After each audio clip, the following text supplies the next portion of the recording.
So Brendan and I are back here with Project Betty, and the installation we're going to do today is actually one we didn't plan on in this car. We were talking about doing some different things with the hood, but a lot of you have asked about the Shelby style hood scoops and how to install them. So today we're actually going to put one on the car and show you the process. Like we said, a lot of people have asked about this hood scoop, and Brendan, why would you put this on your car? I mean, what do you think the big deal is with this hood scoop? Well, the big thing is if you're going for that GT350 look or want a scoop on your car, I mean, it's a quick, easy bolt on. I mean, you got to do a couple drilling, but it's quick and easy for you. And this will work with any hood. So, I mean, while the factory one I think would be molded in, correct, the bolt on is a lot easier to do. And obviously, if you want your body shop to mold it in, you could, but this will be kind of an easier way to get that It's easier. look. You don't have to drill the hole to make it functional, or get but a if you whole want. fiberglass hood or anything like that. So if you have an existing hood or you just bought a brand new hood, that's the perfect time to put this on. Obviously, I would suggest prepping it and installing it before you paint it. In our case, we're not gonna paint it, or if we will, we'll spray bomb it, but let's get started with the installation. Now, there's a bunch of different options as far as where to place the hood, and honestly, it's a bolt-on hood. You're gonna drill holes, you can place it anywhere you want to in the hood of your car. But if you're going for the original look, you wanna go 23 1/4 from the front. And that is gonna get you just about 2 inches from the back to the beginning of the cowl area at the end of our hood. It's basically right where we are. We can just bump this a little bit. Now the 2-inch rear measurement is going to basically require us to go up into the actual bracing under the hood. If you don't wanna mess with that, you can go 1 inch further forward by moving the hood down this way. Personally, I don't like the look of it that far forward. I like it a little bit further back. But again, if you want to not deal with that bracing, you can bump it up a little bit. I'm gonna pull it back further.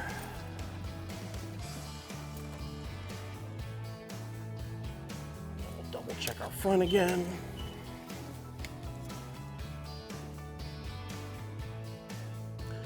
$23 1/4, perfect. And then what you want to do is measure from the sides. Now, obviously we have a body line in the middle here. That'll get us in the neighborhood. Start from the corner, measure over. We're 17 1/2 to the fender gap. Same thing here. Now, if your hood looks like ours does and you don't really care about it, you can simply just draw right on the hood to mark the spots. We'll put tape down like you're probably gonna be doing at home and do it that way instead of using our hood, which we don't care about. Of course, that means we are going to be remeasuring and finally drill our holes.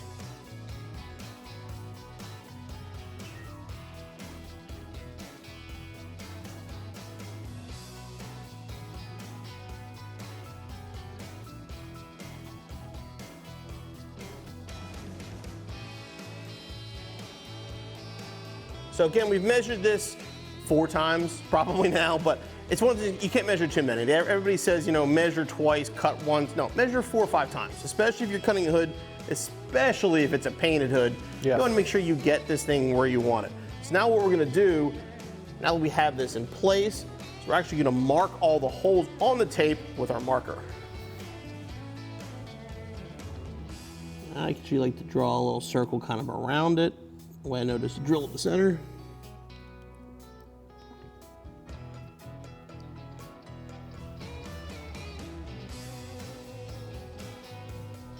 And the back ones are going to be kind of tough to get to because of where they're at, but honestly what we like to do is sort of just carefully push the studs down into the tape and then leave a dent in it and we can mark it there.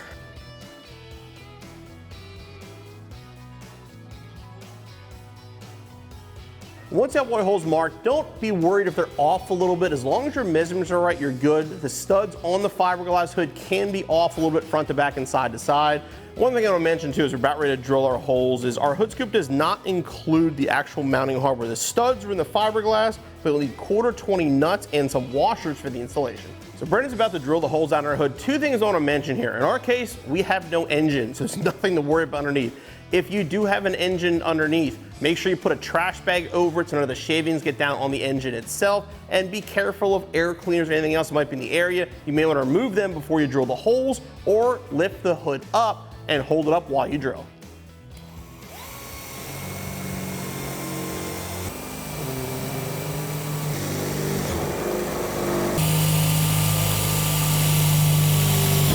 Now you can use a magnet, compressed air, whatever you want to clean off the hood. In our case, again, our paint's not exactly nice. Just watch, there's no sharp edges here. Then you can take your tape off.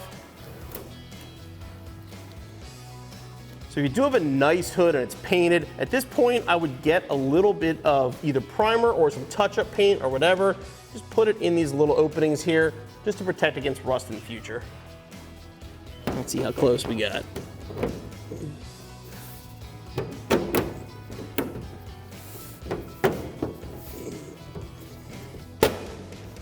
Wow.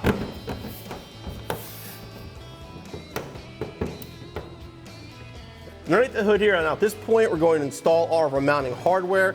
You can see this stud here. This is what I was talking about with getting in the way of the framing. The hood did come through here. So what we're gonna do actually now is basically take the hood scoop back off and we'll open up this hole so that way we can get a nut through there.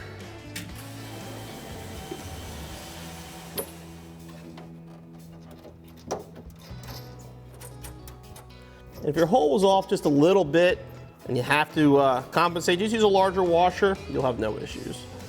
Now we'll tighten them all up, kind of go back and forth and sort of crisscross. Again, don't crank these too tight because they are studs and fiberglass.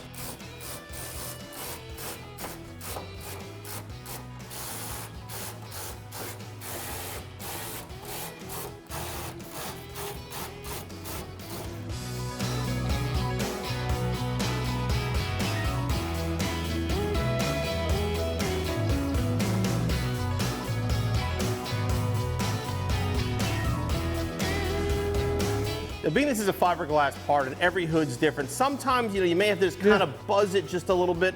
Ours fits good though. I mean, it's nice and flush. We don't have any kind of gaps at all. And this wasn't something we planned on for this car. I didn't really want to put it on, but I'm not gonna lie, I kind of like it. It's clean. It looks good. Maybe we got to paint it or at least whiten it somehow so it matches better. But we don't plan on doing a ton of body mods to Betty like we talked about. We're looking more for performance. But this added a nice touch. Maybe we'll add a couple other small touches in the car as we go. But definitely keep it here for more updates on Project Betty.